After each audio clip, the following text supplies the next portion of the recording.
When I was at SwiftCraft a few months ago, one of the speakers told me that he wanted to create an app that would turn his random thoughts into organized tweets that were ready to post. I told him to try using the library that I made.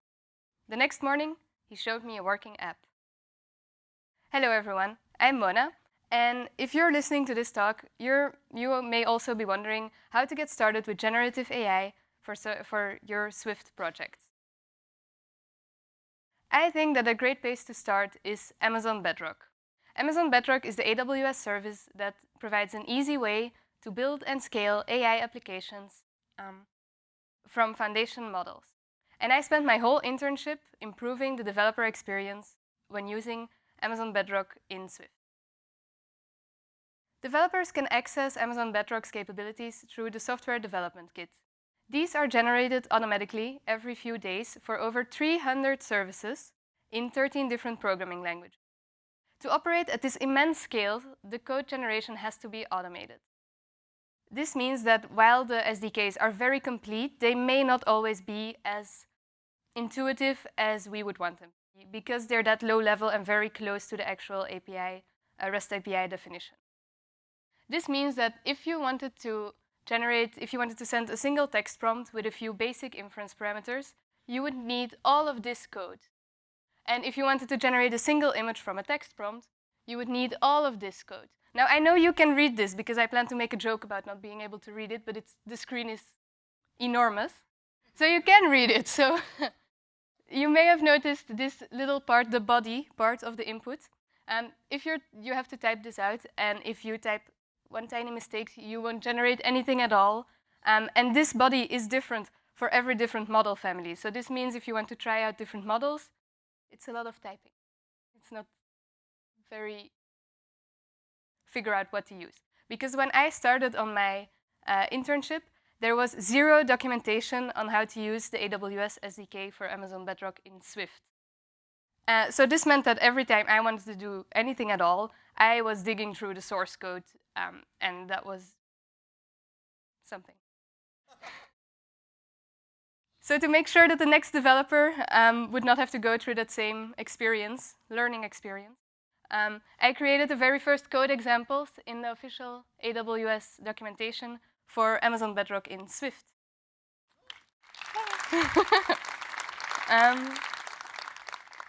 And so I made it for chat, for image generation, for video generation, and then a few more. And so this is really documentation that I was missing when I was getting started on this project. And I do hope that the next developer who tries to use Bedrock in Swift will have a more pleasant, a faster learning experience than I did. But they would still be dealing with a lot of complicated code. And that is exactly why we created the Swift Bedrock library. It allows you to do all of this with only these few lines of code. Yay! No more need for the unique body for every model. The library allows you to use the same functions for different models, and it does the customization for you. So how does that even work? Amazon Bedrock provides us with the APIs that access the foundation models, so that you can access the capabilities.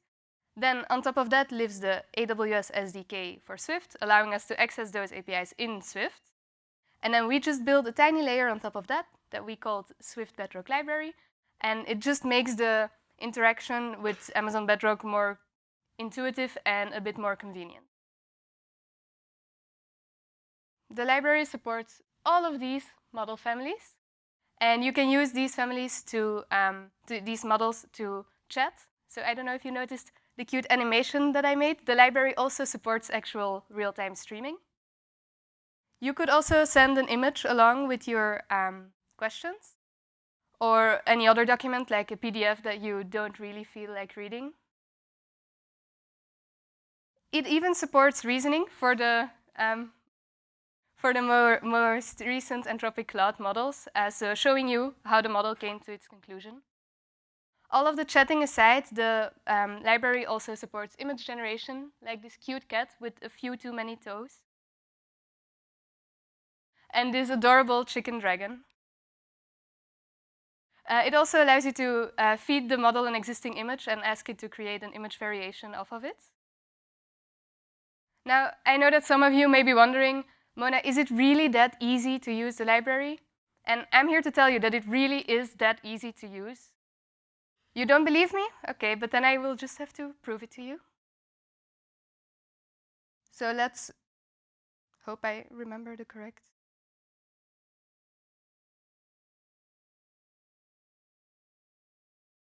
Yay, okay. So we will start with making a very simple chat conversation with Amazon Light, I think, Nova Light. So first we make a builder where we just have to give the model and then give it the prompt. We could also pass any other inference parameters, tools, image reasoning. We won't do that now because I only have 10. Then we send the actual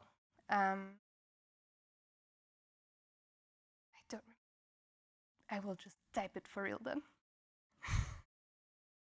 So then we will send the actual request to Bedrock.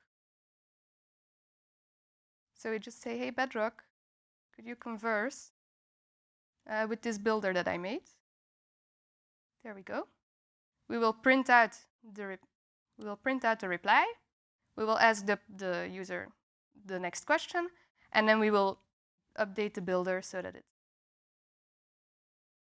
remembers the history, and then it will take the next question.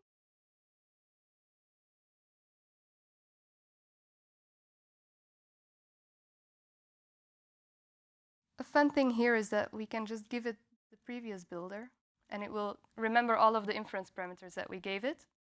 And then we don't have to deal with the whole history because we just give it a reply and it will make sure that the history keeps updated. So now nobody used the Wi-Fi.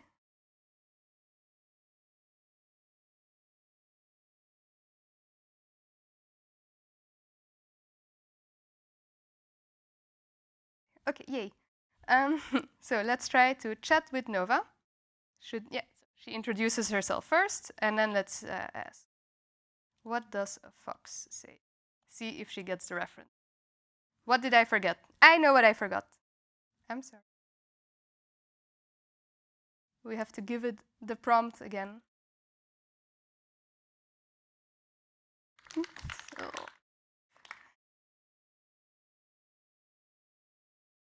So we pretend we didn't see that and we try it again. What did I do? What did I do? Yeah, okay, that would help. Okay. Third time's the good time, right? It's not?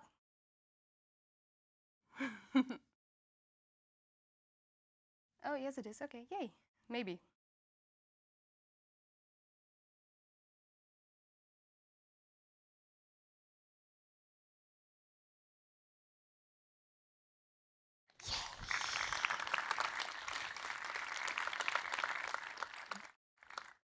She did get the reference.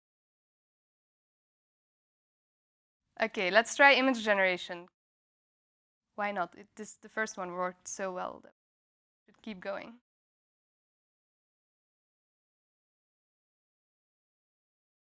So image generation is even easier because I don't even have to mess with the builders that I apparently forgot.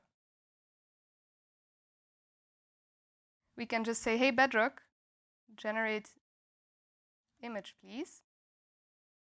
And then we will give it some kind of prompt, and then we will tell it to use a model that supports image canvas. So what image should I generate? Any suggestions? 4 rats and a fox? I don't know if we can do all of it. I'll try 4 rats and a fox. We can try. It may be very ugly. I'm not responsible for what you created here.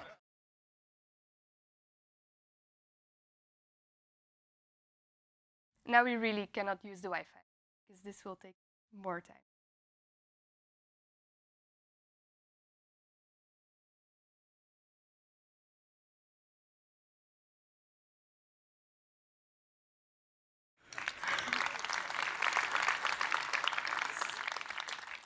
It's close, it's close, it's very close.